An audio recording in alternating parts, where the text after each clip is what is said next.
au niveau de l'application de mes travaux en astrologie cyclique, il faut comprendre déjà que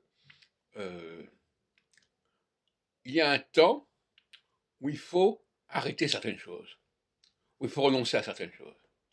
Comme André Barbeau en 1967, par exemple, dans Les Astres et l'Histoire, au début d'une phase équinoxiale, mais en réalité à la fin d'une phase solsticiale, puisque c'est les deux vont ensemble, puisque tout début est aussi la fin de quelque chose, eh bien, il renonce au zodiaque, par exemple. Il renonce au référentiel zodiacal.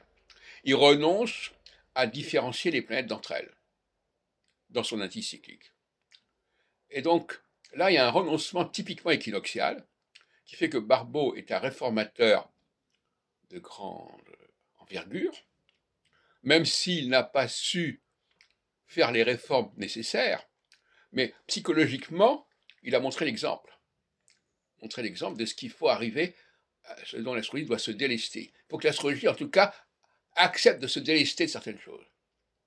Peut-être pas ce dont il a parlé, mais il faut qu'elle accepte de se délester. Et moi, je continue dans le sillon de Barbeau, je propose mes propres lectures, et en 94, c'est-à-dire dans la même phase équinoxiale que Barbeau en 67, eh bien, c'est l'astrologie selon Saturne. À ce moment-là, je dis non, il ne faut pas essayer de faire la synthèse entre 5 planètes lentes, il faut choisir Saturne. Et là aussi, c'est un renoncement évident. Un renoncement que j'explique parce que l'astrologie, elle est de l'ordre du renoncement. L'astrologie ne peut pas absorber tout ce que fait l'astronomie. Elle doit élaguer, elle doit décanter. L'astronomie est un matériau dont on doit se servir, mais en aucune façon on doit être submergé par ce matériau, comme font beaucoup d'astrologues malheureusement.